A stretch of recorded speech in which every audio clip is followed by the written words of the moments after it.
No good name.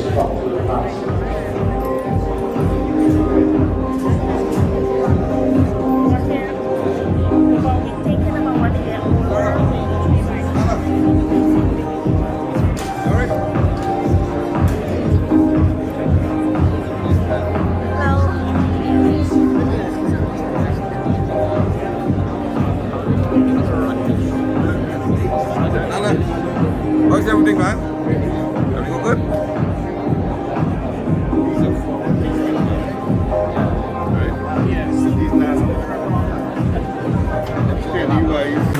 Mohammed Irfaan Ali, a big New York welcome. I can hear you.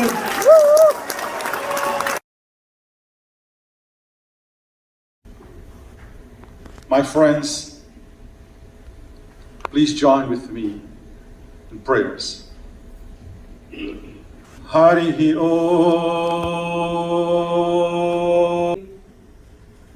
بسم الله الرحمن الرحيم ربنا لا تؤاخذنا إن نسينا أو أخطأنا. Building a safe haven not only for us, but for our posterity. Lord, we thank you today for this opportunity. And again, we beseech your blessings upon the President and those that stand around him to lead this great land. In the name of Jesus. Amen.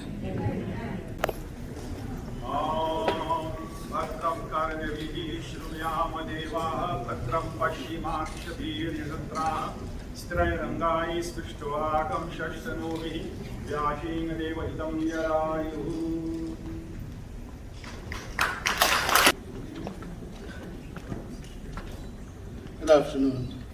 His Excellency Dr. Mohammed Irfaan Ali, President of the Cooperative Republic of Guyana, the Honorable Hugh Hilton Todd, Minister of Foreign Affairs and International Cooperation, the Honorable Foreign Secretary, Sir Robert Prasad,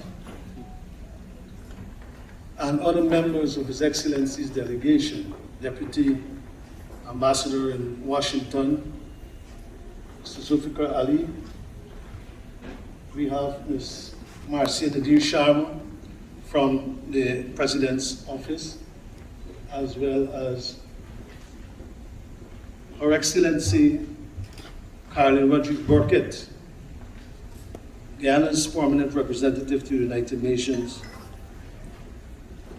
Mr. Joe Yusuf, advisor on diaspora and investment, distinguished personages of the religious communities in the state of New York, esteemed members of the Guyana diaspora, specially invited guests, ladies and gentlemen.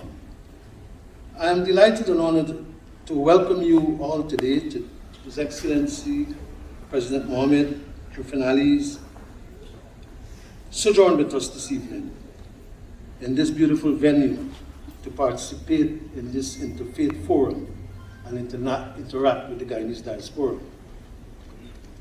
Let me hasten to add that our President's presence here this afternoon is yet another palpable manifestation of His Excellency's interest in using every possible opportunity to bring communities and groups together to inform of His vision for our country and to listen to the views of all interested parties as we work in unison towards the fulfillment of His One Guyana's agenda. President Ali's energetic, visionary, transformative, and people-centered approach to governance has seen him consult and engage extensively and has revealed his avid proclivity for meeting with groups and stakeholders in the interest of sharing information and pushing and accelerating Guyana's development. Such is the dedicated measure of the man.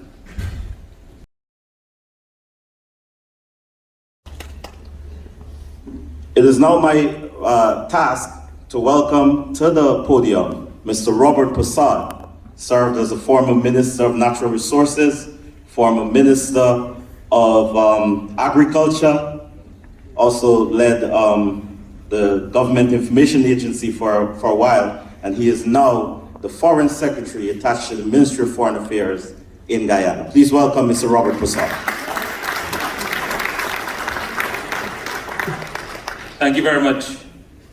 His Excellency, Dr. Mohammed Irfaan Ali, President of the Cooperative Republic of Guyana, Honorable Hugh Todd, the Minister of Foreign Affairs and International Cooperation, our Permanent Representative to the United Nations and former Minister, Carlin Rodriguez, Consul General, our DCM in Washington, Mr. Zulfikar Ali, Mr. Joe Youssef, our diaspora and investment advisor,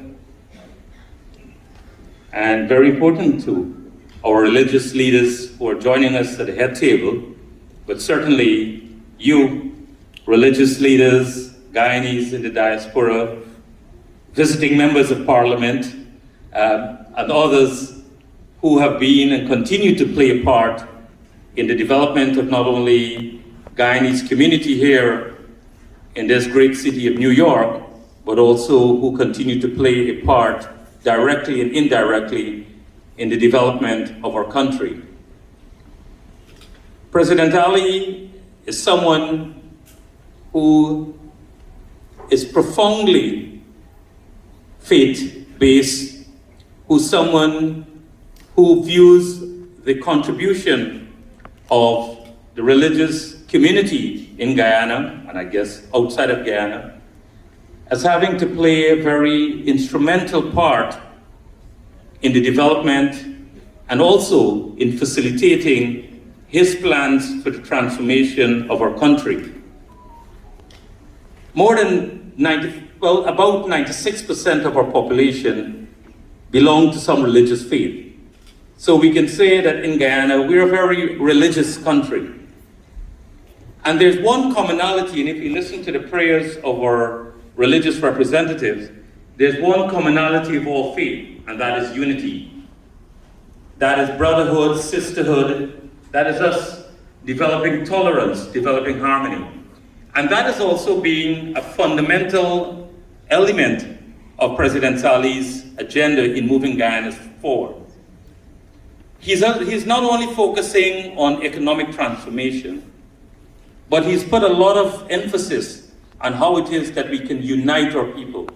Because without unity, we would not be able to realize the full potential, the full development, the full benefits, the full prosperity that our country so richly possesses.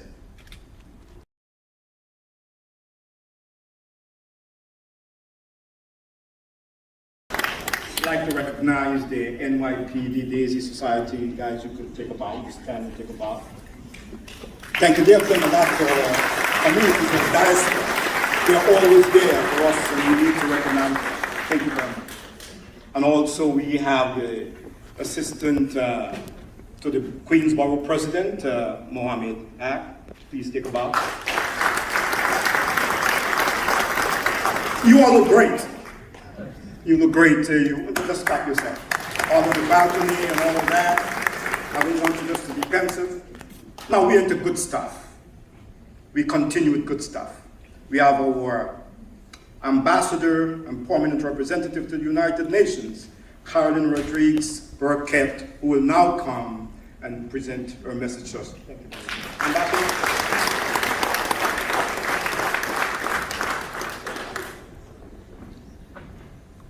Keep black. Keep.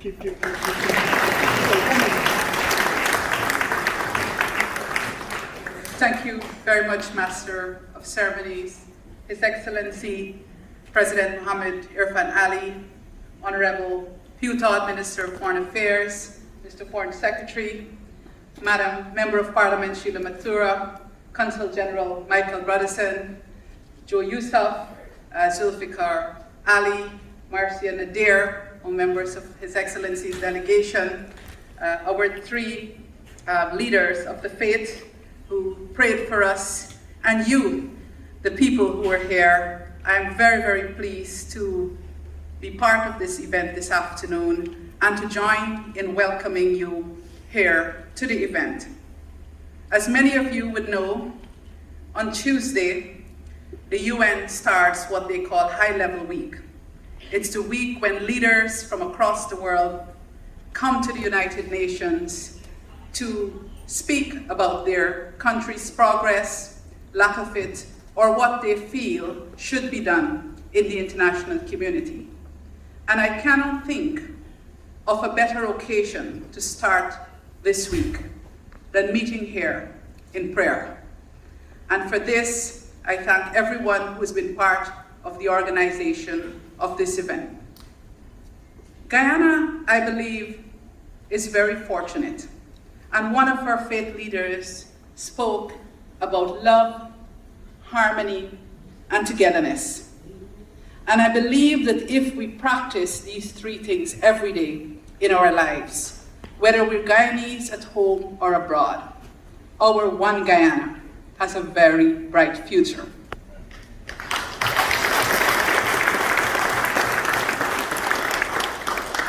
But let us be very clear. His Excellency the President is the one who initiated this One Guyana initiative. But this is our One Guyana, and we all have to be on board. Development Minister of Foreign Affairs and International Development, Utah. I like the name Utah, you know why? He knows, but I'll share it with you. His dad, who's now 81 years old, we have been friends for a long time. We did a lot of poetry together and so on. Minister, please come. Put your hands together.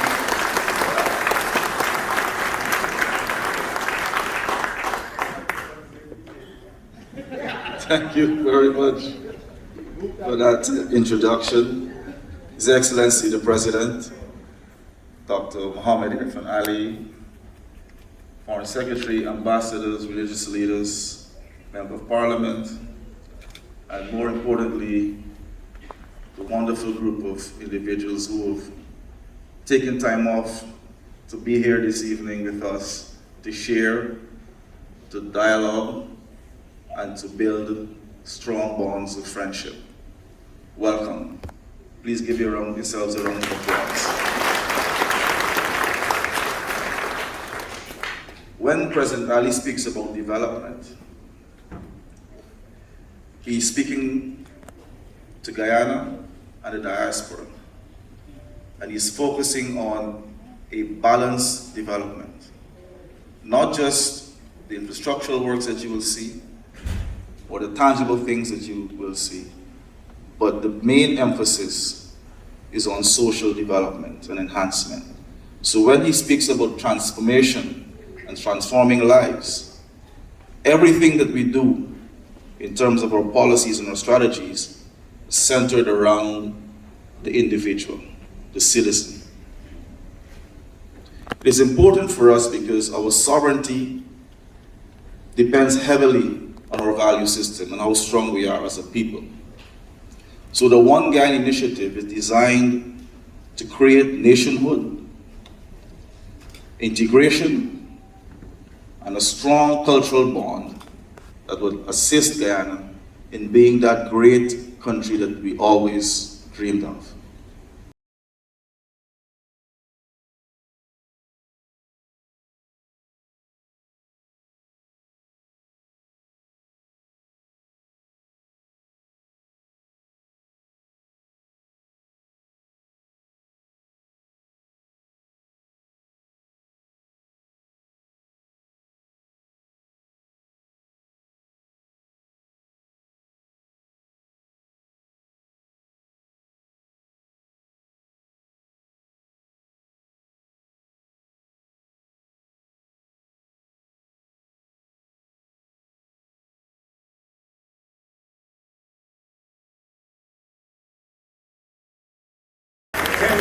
With the President of the Cooperative Republic of Guyana.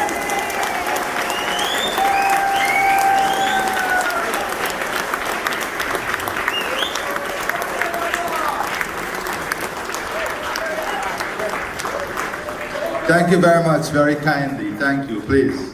Thank you. You're very kind, very, very kind. Thank you so much. My dear respected elders, respected leaders of the religious community, leaders of community, respected Guyanese, our men and women in uniform who serve greatly across the globe. Children, I thank you graciously for your very warm welcome. Today, as I address you, I've just completed a similar address. Maybe is that I say refer to that Orlando speech and let's move on. But I'm very fortunate to be born in a country in which we present to the world 6 different dimensions of humanity bounded together in a singular fuse called Guyanese, a community we're all part of. One of the greatest gifts I've received is to be born in a country that has the greatest possibility to be a leader in the globe on every single challenge that the world faces today.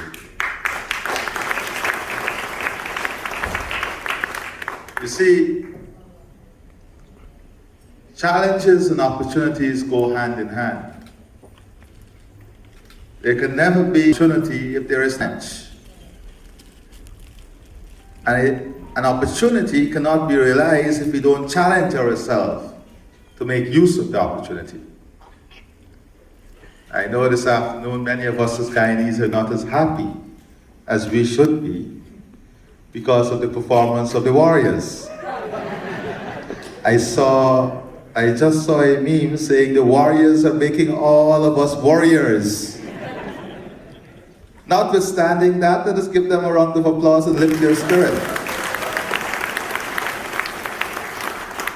Because one of the greatest things we can do in life is to lift the spirits of those who are weak and to lift the spirits of those who are faced with the greatest challenge. And one of the greatest things leaders can do is understand that they have a responsibility to lift the spirit of every single person that they are gifted to lead. And as Guyana's chief servant, I take this responsibility very seriously. My dear brother and friend who is chairing our program made 2 statements. God wants us to be one. That statement that God don't really want us to be one. God created us to be one.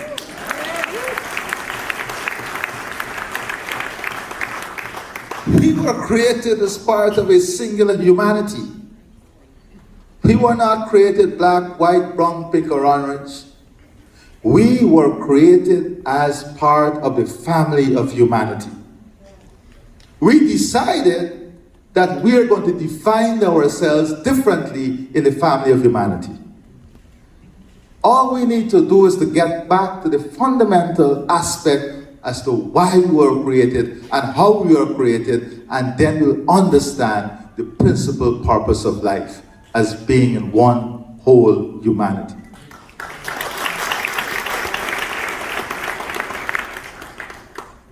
And then, one Guyana phrase.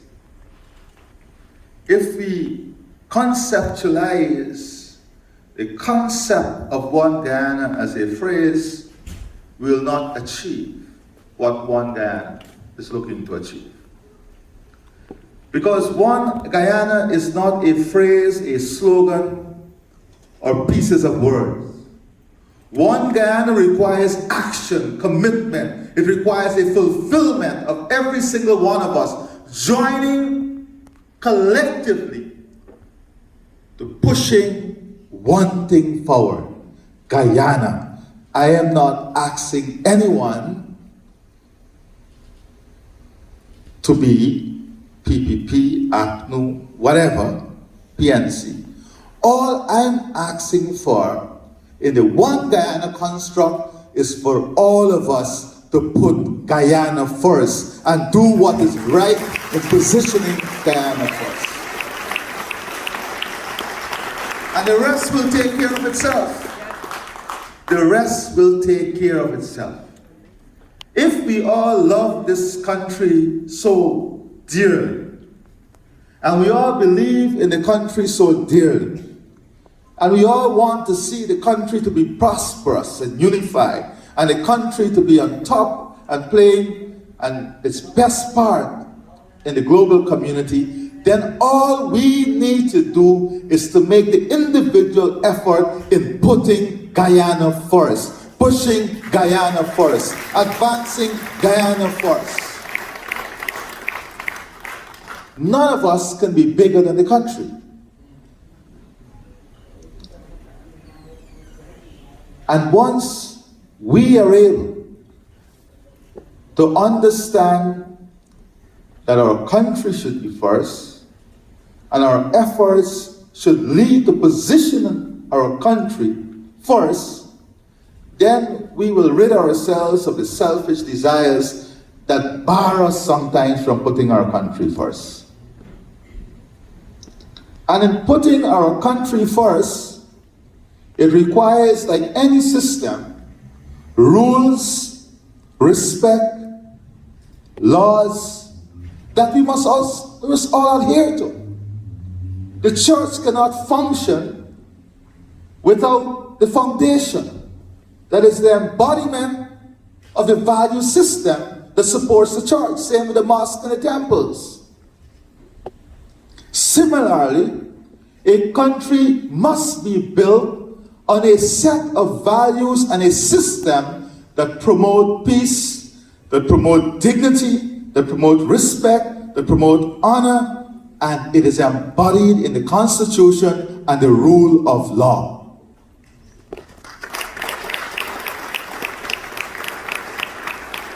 We cannot claim to love the country and at the same time find it convenient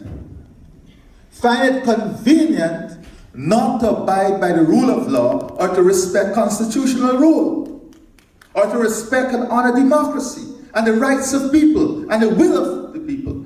Those are principles and values we must never sacrifice. And if together we all agree that these are principles and values that are paramount to anyone, any individual, any system, whether political system or political party, we are standing on these values that will support the future and the country we want to build, then we are 75% there, because we are building a country based on values, systems, and principles that will allow the country and its people to blossom.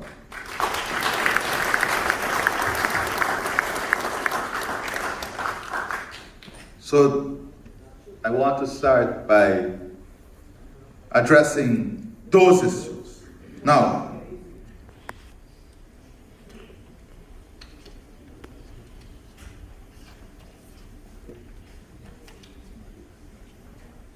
what is it we want to achieve?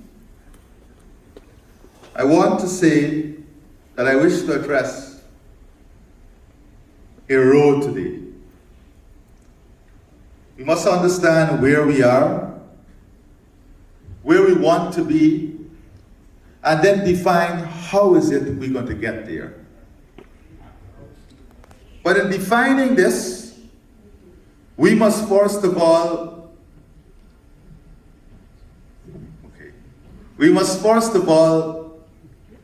understand where we are.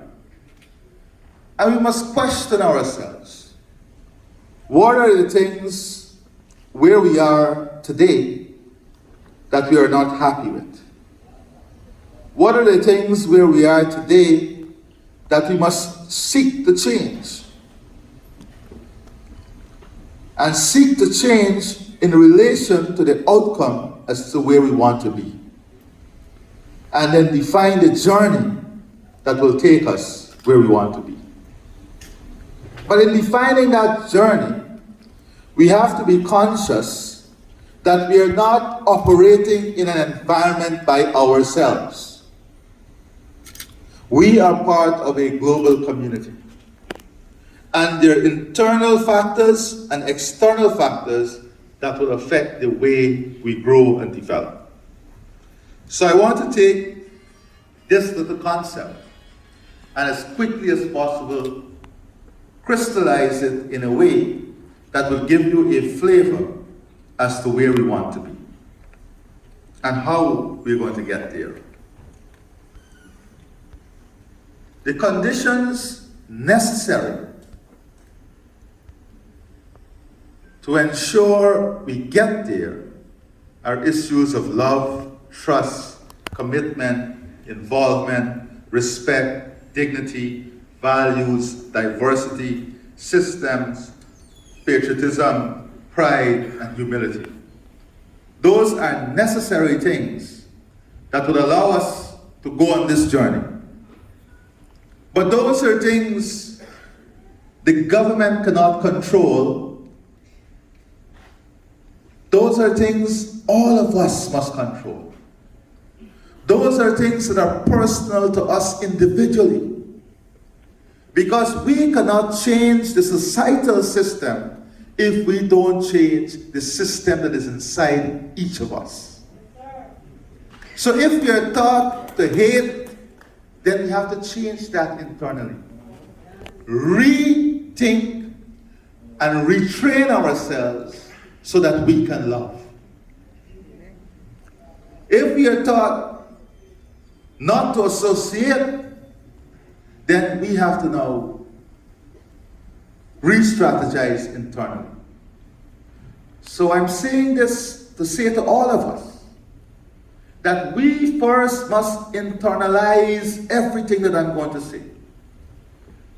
And then ask ourselves the question, am I as an individual ready to make the changes that are necessary for us to accomplish what we want to accomplish? And if each of us make the positive change, then the community will change. If the community change, the region will change. If the region change, the country will change.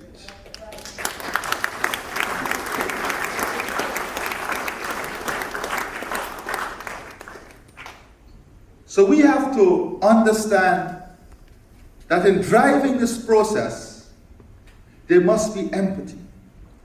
You must feel something when your neighbor is hurt.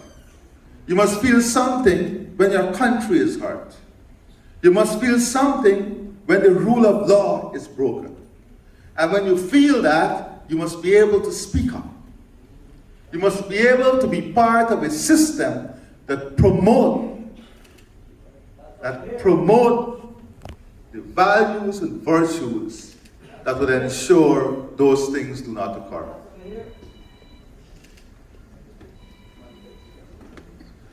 Responsibilities and opportunities also requires respect. And whilst my friend in the red hat is saying he's here for that, it requires you to have respect. If we cannot have respect for each other, we cannot listen to each other. And if we can't listen to each other, we can't solve any problem. Because if from the time you come and you put up your hands and just want to speak over what we want to say, then we ain't headed nowhere. We ain't headed nowhere. I assure you of one thing, you need not to worry. This president will stand up and answer anything, anytime, anywhere.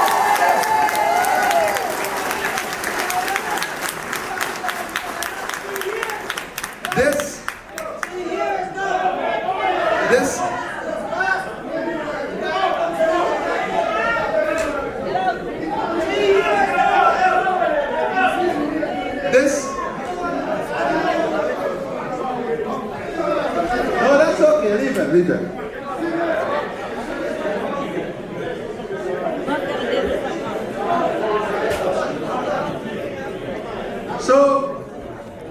So you see, that's one of the first things. That's one of the first things we have to understand. The process of development is very simple. Communication is a very simple thing. It is us listening to each other and respecting each other. And you have nothing to worry about. Absolutely nothing to worry about.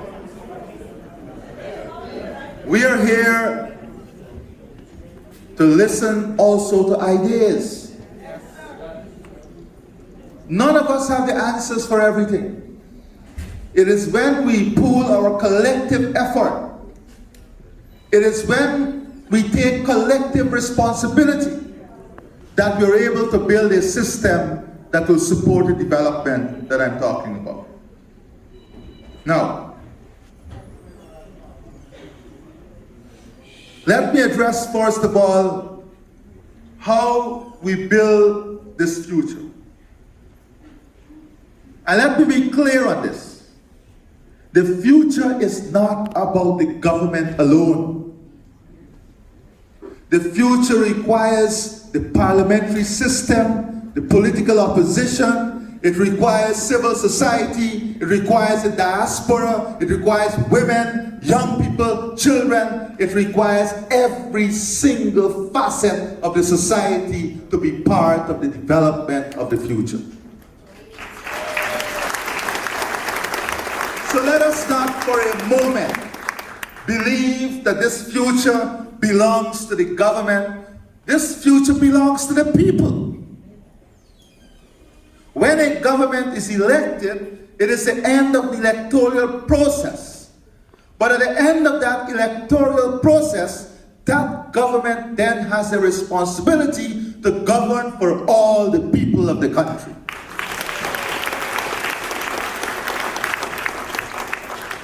And when I was in Orlando, some people asked me, no, we wanted to see you such a long time, why 2 years after? And I said, first we had a pandemic, you already forget that we went through a pandemic. But more importantly, I am spending time with the cabinet, walking every single community, listening to every single person, understanding the problems that every person is going through. And I don't want to drive through the problem or fly through the problem.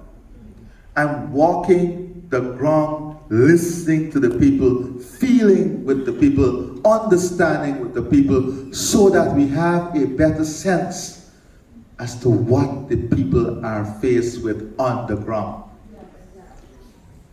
Unless we have a personal connection and understanding with what people feel, we will not have a deep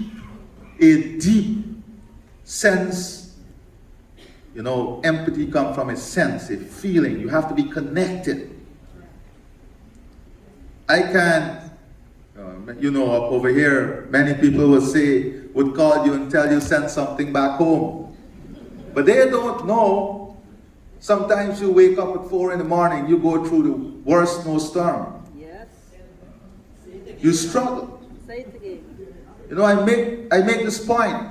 When you left because you wanted a better life. Yes.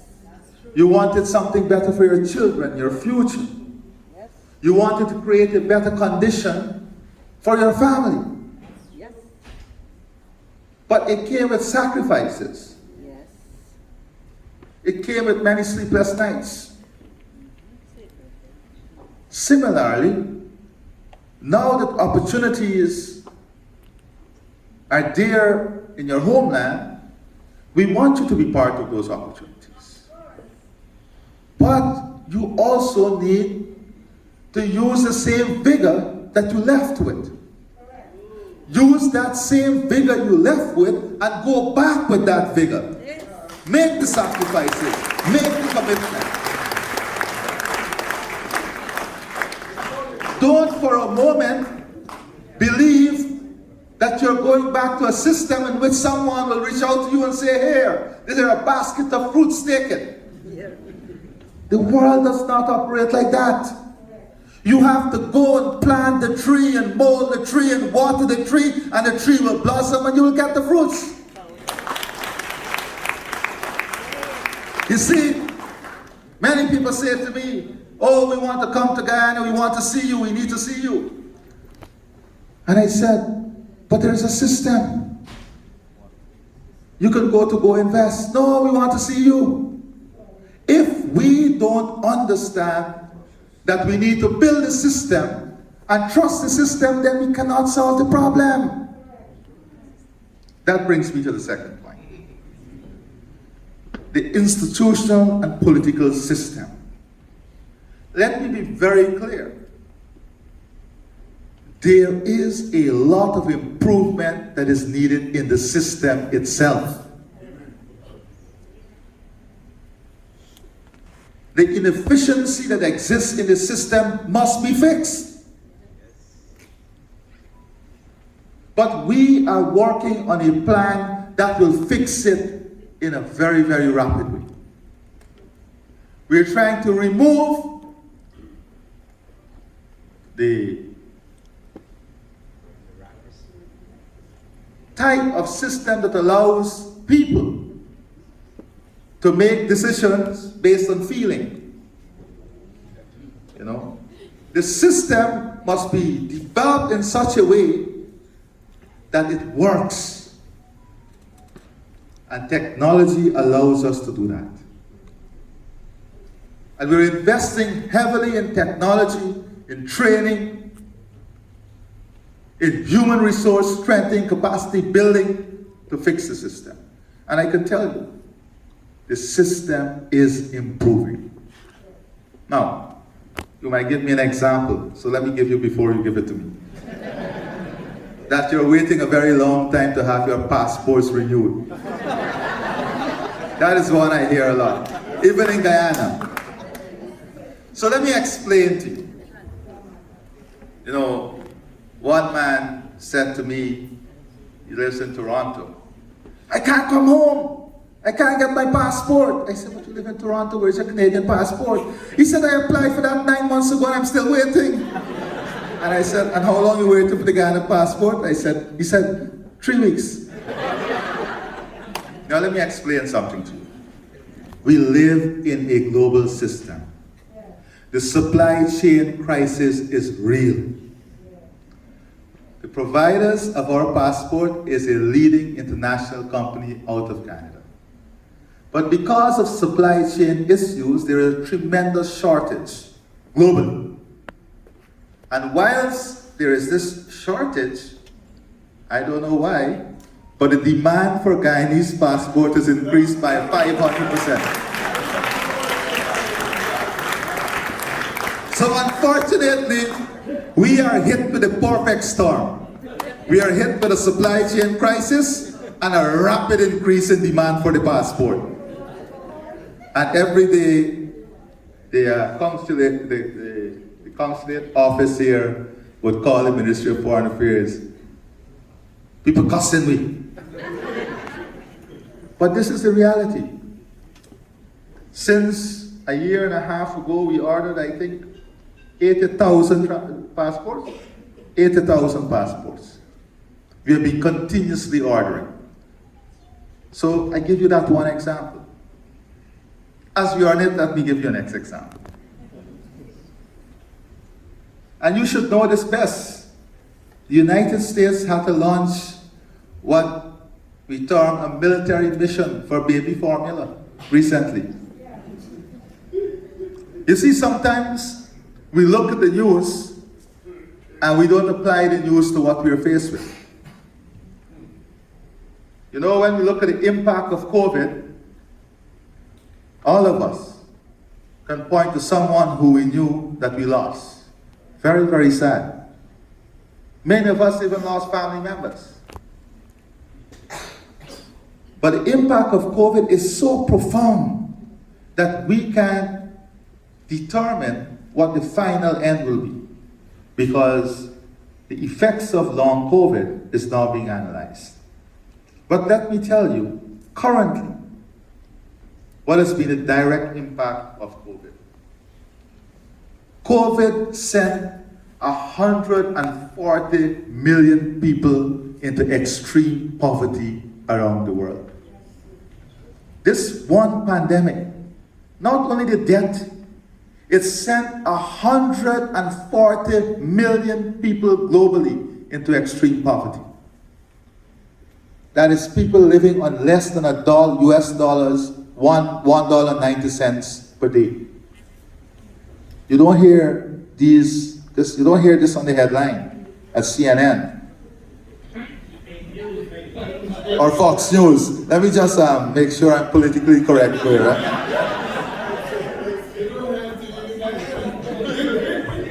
You know why you don't hear it? And I'm going to speak about this at the UN. You don't hear it because those who are worst affected are the people in the developing world who the least attention is placed on. That is why you don't hear it.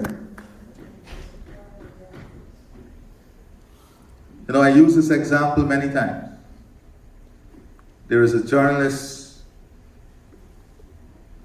who came from a very reputable international media outfit and said to me, you know, what are you guys going to do with all these resources and revenue from oil and gas?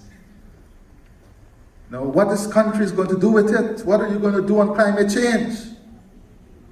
And I was shocked.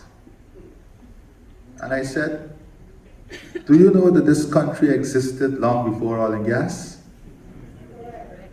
Do you know that this country has preserved a forest the size of England that stores 19.5 gigatons of carbon that has saved this world?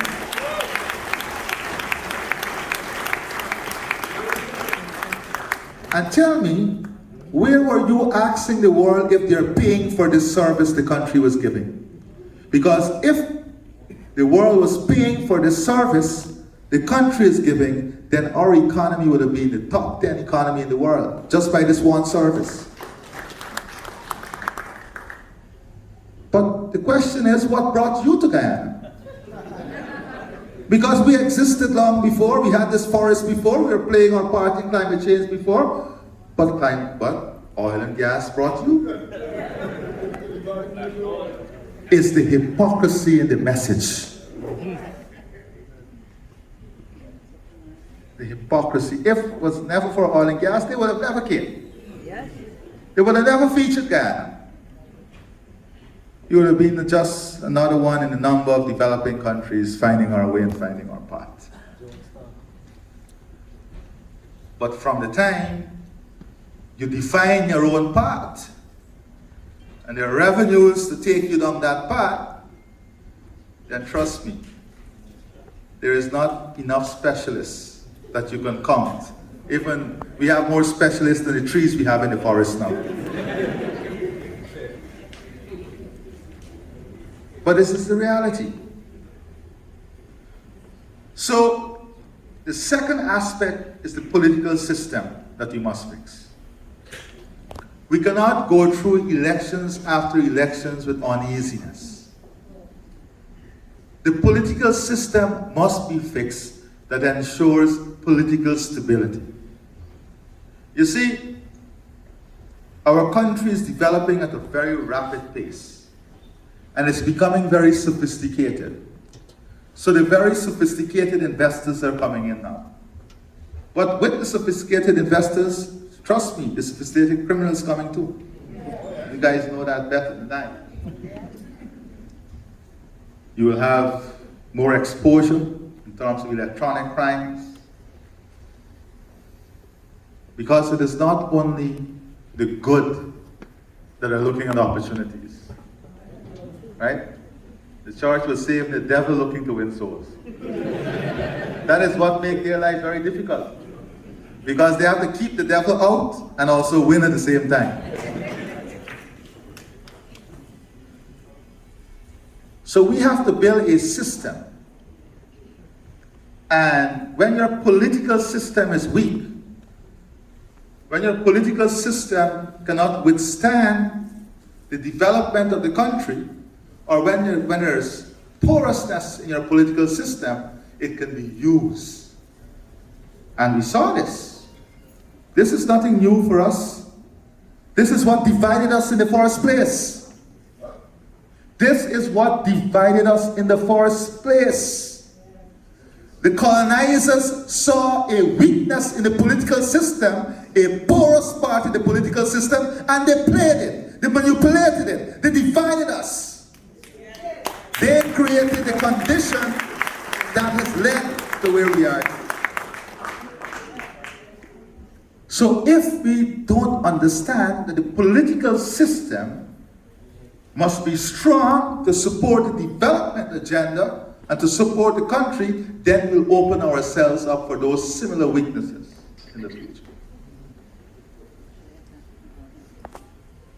That is why all of us must play a part in strengthening the system, ensuring that the electoral laws, the constitution, democracy, the rule of law, that is all respected and it works every single day. It can't work today and don't work tomorrow. It has to work every single day for it to be functional. People, systems, institutions. When we talk about crime, we have to talk about improvement in the Guyana police force that leads to transparency, holding people more accountable for their action. And we're using technology to help us with this. By the end of the first quarter next year, we're hoping that we'll be well on our way to have the entire coast on the CCTV coverage. It's a massive investment, but a vital investment. Today, many of you will look at social media. Is that Angie? Oh my God. We worked together when I was a technician at the Ministry of Finance. It's always good to see people you know. Give you a shout out. So, the political, what was I saying?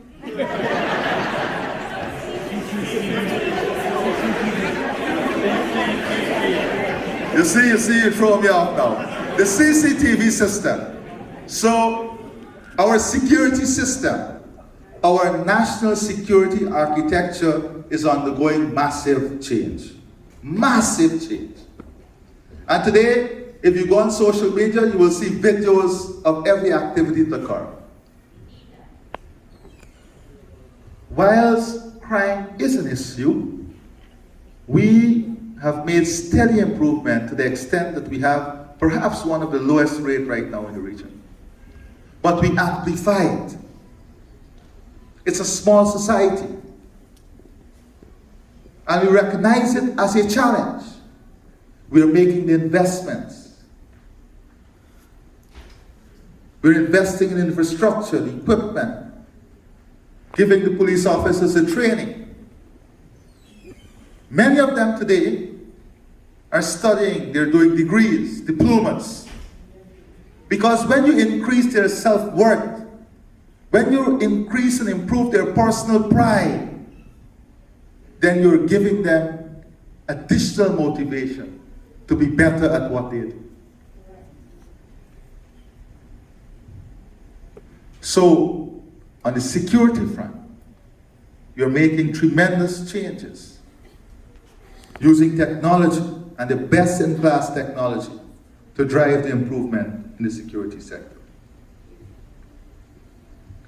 You see, Guyana and the future of Guyana is not about oil and gas. I want to make this very clear. Our future is not oil and gas. Our future will be built with revenues from oil and gas.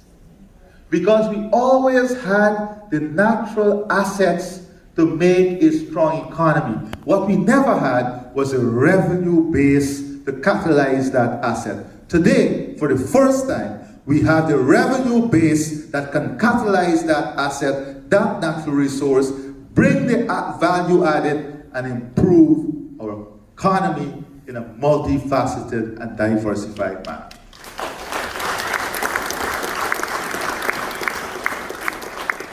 For the first time, we have the clout, and it's important in the world. We have the clout, we have the network, and the ability to influence. And in 2 years, what we have seen, as I speak to you today, 6 new hotels, internationally branded hotels, are under construction in our country. Many new eco-lodges, industrial and commercial zones, high-end real estate companies.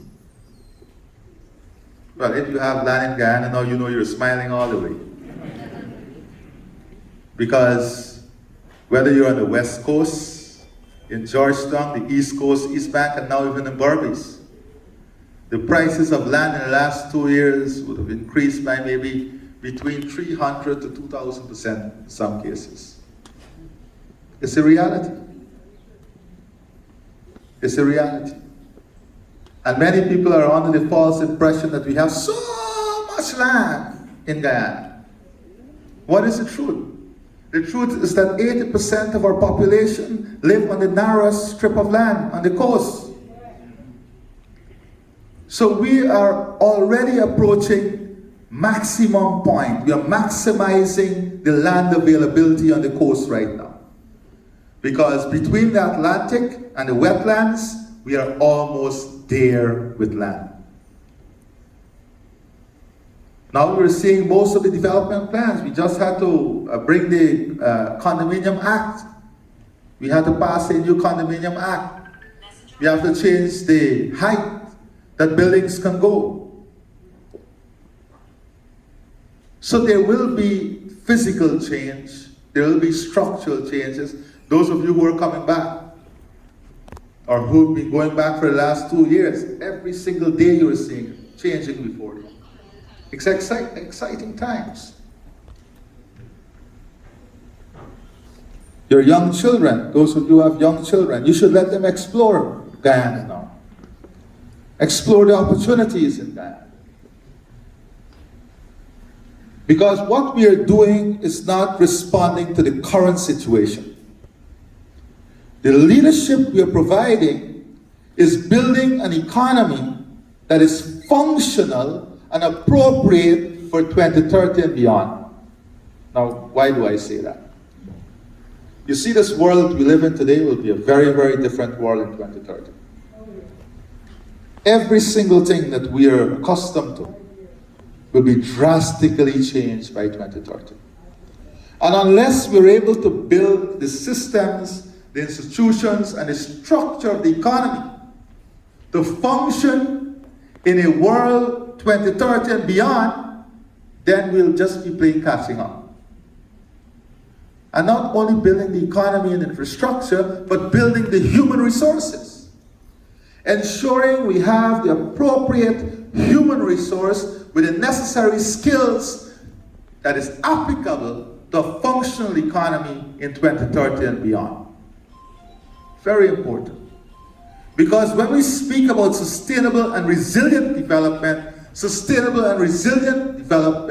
encompasses these aspects and these virtues. We want to position Guyana as a leader in educational and health services. We are working now with Mount Sinai in the health sector. Our first order of business is to give the people in Guyana the best possible access to primary health care. Primary health care is fundamental.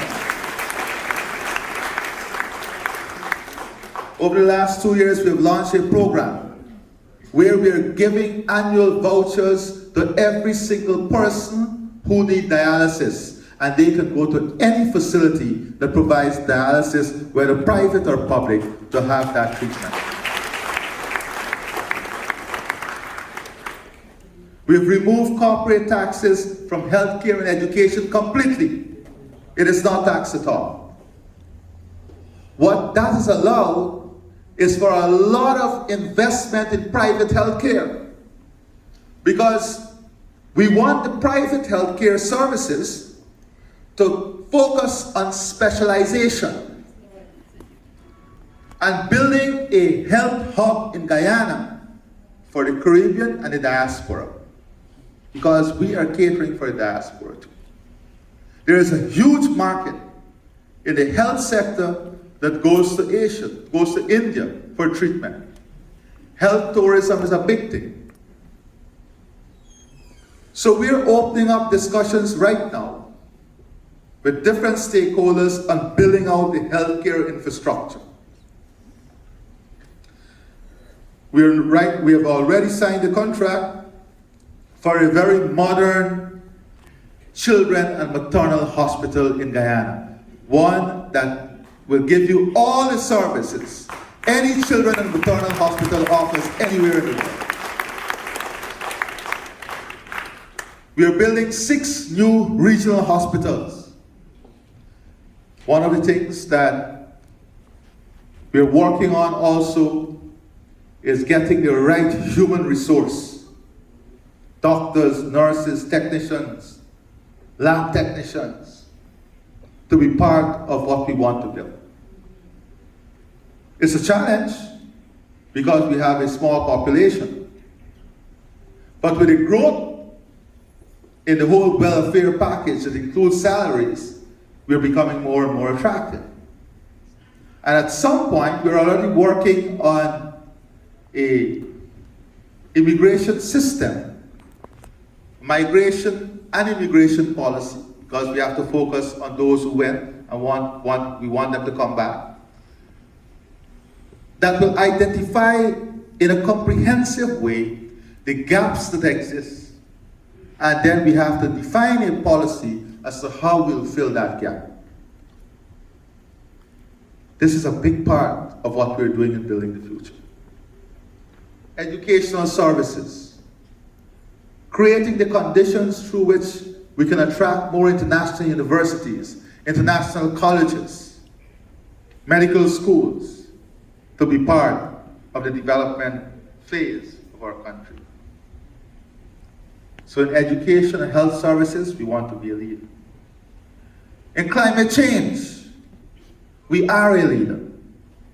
Let me just refer to some stats so you'll understand what I'm saying when I say we are already a leader in climate change.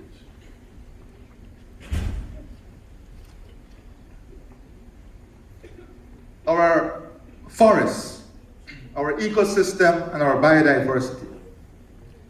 It is 18.3 million hectares of standing forests that stores 19.5 gigatons of carbon, with a conservative estimated value of 195 billion United States dollars. That is a conservative value of our standing forests when we talk about the carbon market.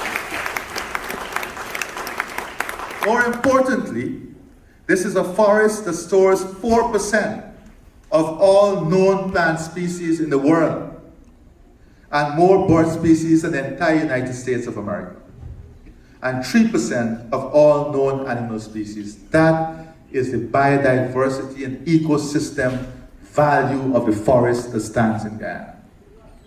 And there are 3 main challenges the world is going to face: food security, climate security, and energy security. In climate security, we are going to be a leader.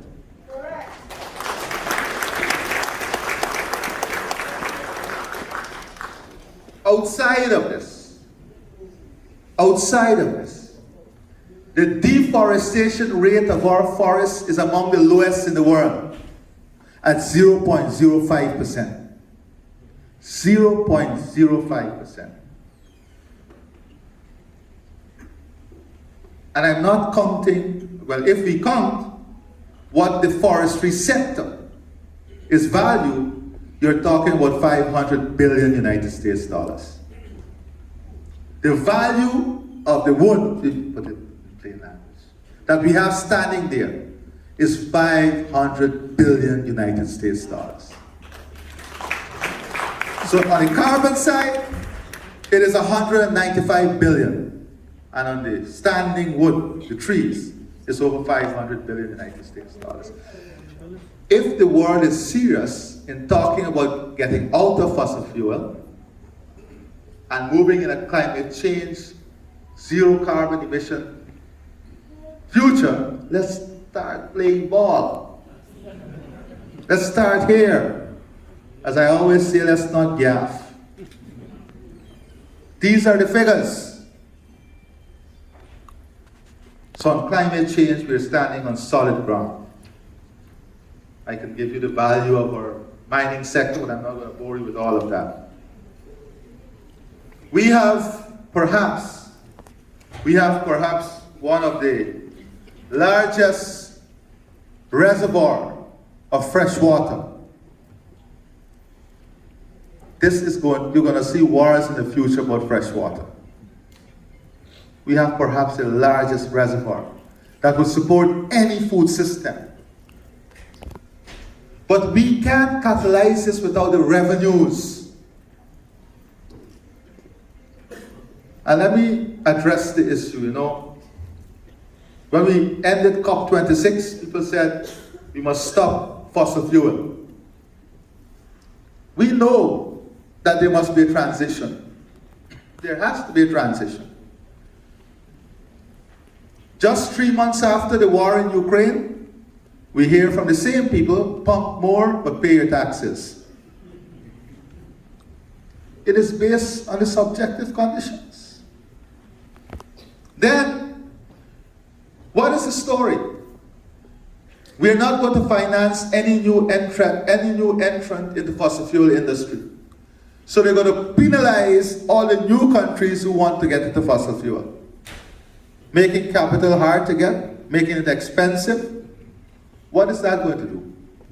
If you're a businessman and the cost of your capital is more, you won't drive up the cost? Who is going to suffer? It is the poor. It's simple. But let's ask them a simple question. Why are you penalizing the new entrants? Are you protecting a monopoly that existed for 100 of years and people who benefited for 100 of years from fossil fuel? They won't want to answer that. Because what in fact they're doing is creating the conditions under which they are protecting a monopoly of those who have benefited for 100 of years from the fossil fuel industry. Now we understand our responsibility well, that there needs to be transition. We are now embarking on a gas to shore project. One of the most inhibitive factors for us as a country in pushing manufacturing, industrial development, agro-processing has always been the cost of energy. For the first time in the history of our country, we have the opportunity to bring down the cost of energy. And by 2025, the cost of energy will be reduced by at least 50% for every single household.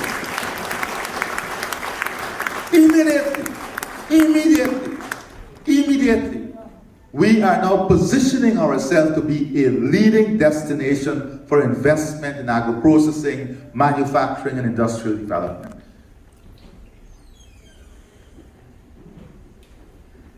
Infrastructure transformation. And not a major plan of what. I gone on too long now? You guys tell me when I should stop. Nah, don't tell me keep going. There's a lot of papers here.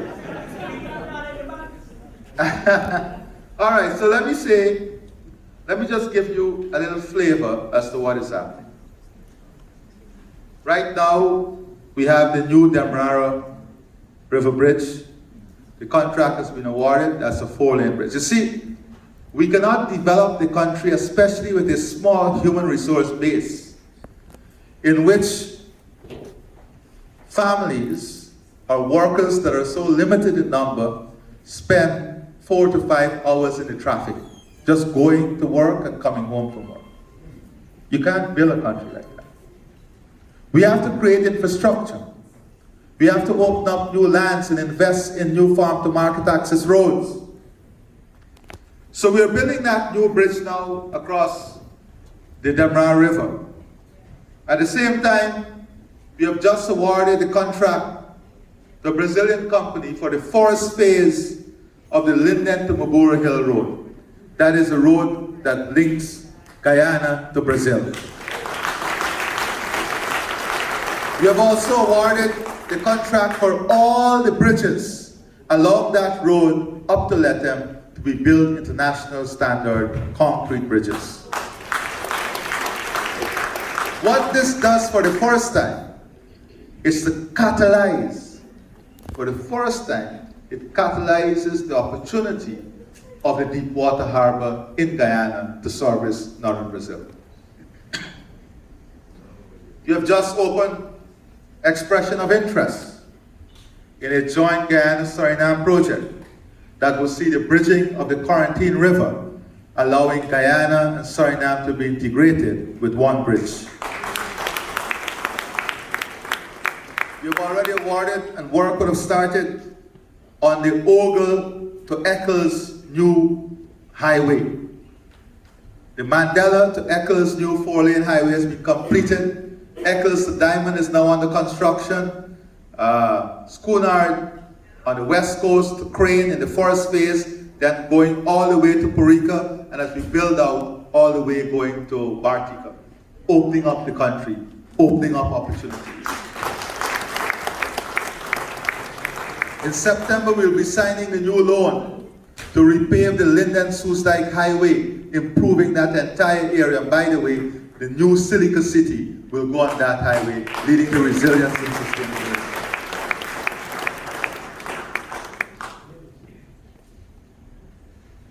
We're also looking at a new 4-lane highway from New Amsterdam to Molson Creek. And already, we have challenges with the Berbice River Bridge because of volumes and opening up that river.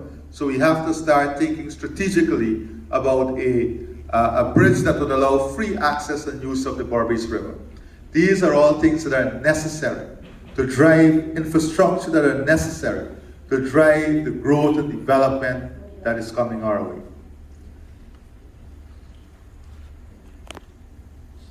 Outside of this, we're spending billions of dollars on community infrastructure, community roads, recreational facilities, community ground, building new stadiums, creating new growth hubs, development hubs all across the country. New industrial and commercial zone. For the first time, we're having major investment back in the dairy industry, in the poultry industry, in the livestock industry. We are moving our production of corn and soya from zero by 2025, I think, to 35,000 tons, and then moving to sustainability, self-sufficiency, and export to the Caribbean region. We're positioning ourselves to be the food hub of the Caribbean and one of the leading food producers in the region. By 2025, we've already awarded a contract that will see 100% access to treated water for every single person living on the coast of Guyana. 100%. Moving from 50+% to 100% by 2025. And we have removed VAT on electricity and water. We have no intentions of increasing this because we see water as a fundamental human right, and that is a social good that the government must be able to subsidize in a manner and deliver to the people. Our housing program, I don't need to speak about this, our housing program is second to none in the Caribbean and Latin America. Our housing program is second to none. 50,000 new house lots. For the first time, we have given every single incentive you can think about or dream about to realize home ownership. For the first time, we have thousands of young people turning their own keys in semi-gated and gated communities. government subsidizing, working with the banking sector, getting low-income loans without collaterals, moving the low-income interest rate in just 2 years by 3 percentage points downwards when it's going upwards globally. This is what we're doing in an environment that we had to battle COVID, battle 4 floods. And we've been able to accomplish all of this. In healthcare, the same story is there. In education, we are almost halfway through our commitment of 20,000 scholarships to Guyanese. We have more than 10,000 young people studying online at universities all across the world, completely financed by the government.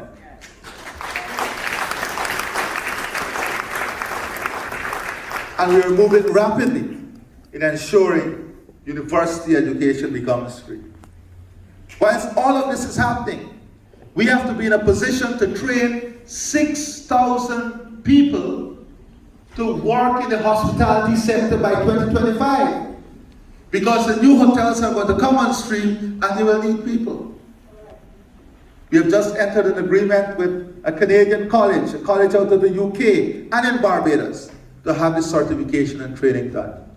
We're investing more than $100 million in what you would know as the Port Moran Training Institute, making it the National Skills Training Institute that will train all the Guyanese that is needed in the future and give them the skills that is needed in the future. Not only in oil and gas, in the near future, we'll need more than 4,000 specialized welders.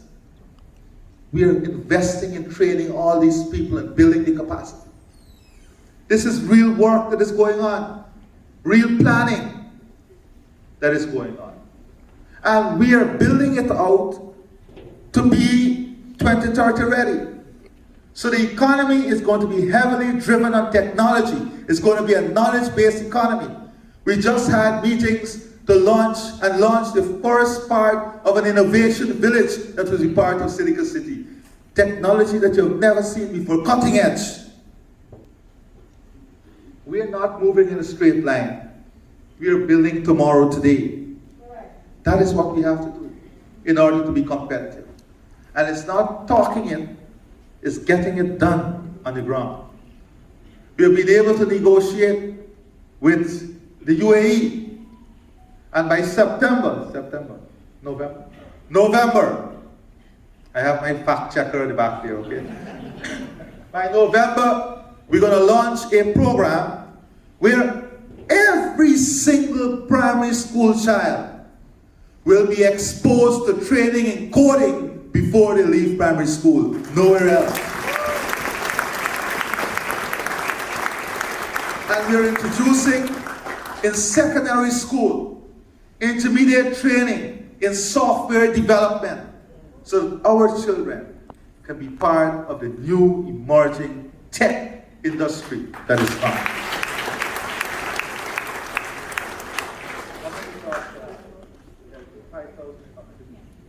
One company alone has just committed, because of the policies and incentives that we're given, to develop the call center industry to create 5,000 jobs in the next 2 years. That one company alone.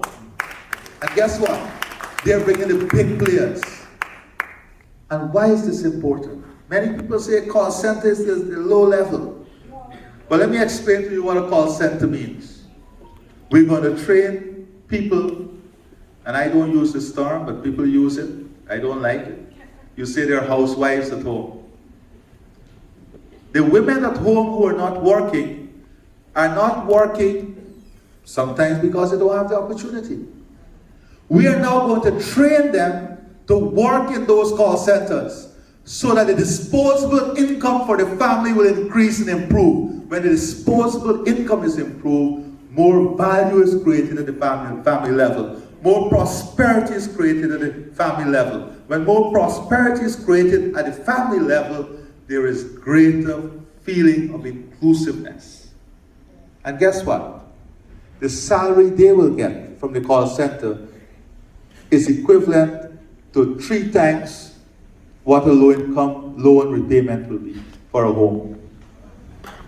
That is new money, additional money coming to the family. These are the type of investment. We're investing in technical education. We're building our tourism product. We have just, for the first time, we've worked to get the CPL finals. But it's not only about the cricket. It is creating a new product called Cricket Carnival. It's bringing together two aspects of Caribbean culture. Two aspects of Caribbean culture together that drives traffic. We're working with KLM, British Airways, Virgin, in getting more capacity coming into the country. These are things that we're doing. These are investments that we're making so that life can be better. I'm not going to tell you about what we're doing for the old age pensioners, for the children, giving them back their Because We Care grant, school uniform grant. For the first time, we have given a grant to every single person living with disability in the country.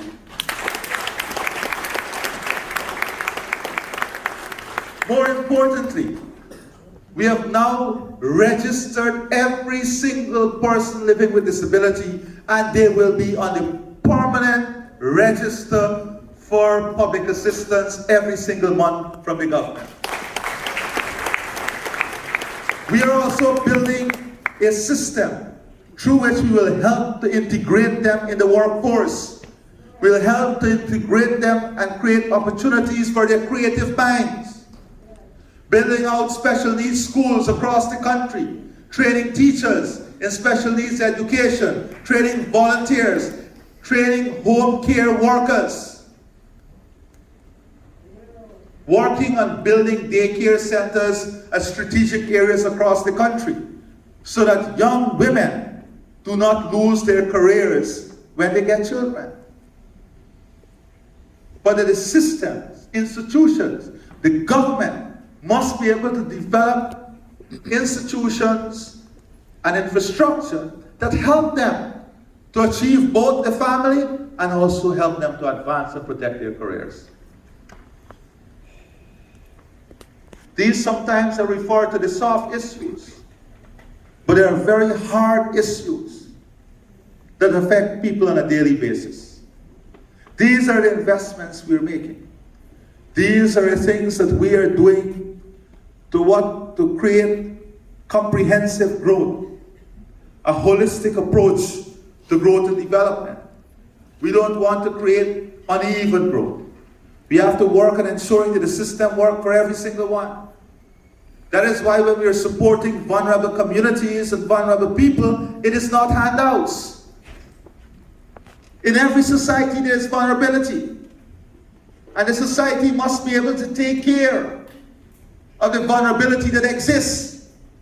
Otherwise you will have inequality and disparity that could lead to many social problems. Those who look at this and say it's handout, they don't have a clue what development is. The religious leaders are here, they can tell you in the text it refers to these circumstances.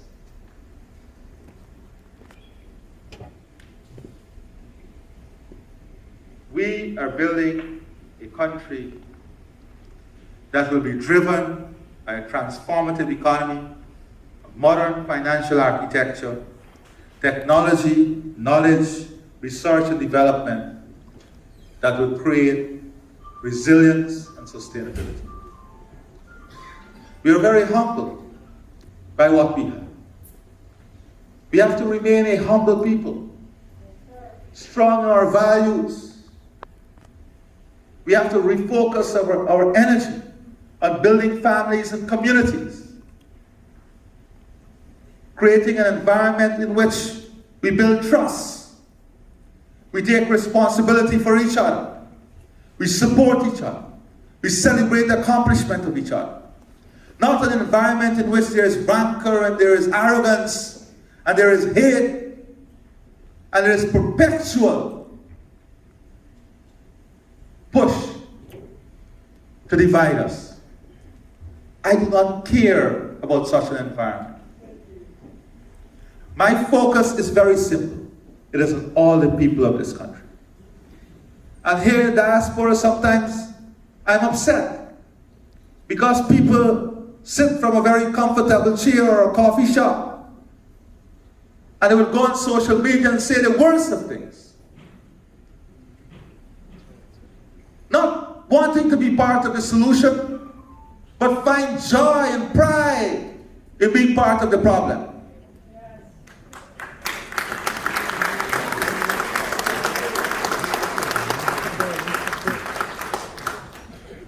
Well, I have news. You will not shake me. My belief and commitment in the people of this country is unshakable.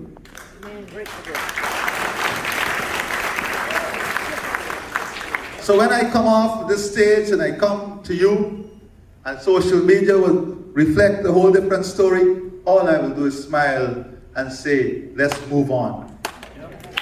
Let's move on. Because I have recognized already in society, there's some who will move forward, and there are some who will want to pull you backwards. To those who want to pull backwards, I say there is still space for you to move forward. Unfortunately, however, we can't wait forever for you to make up your mind what you want to do. So whenever you're ready to join the train, meet us at the next stop. God bless you, and I thank you.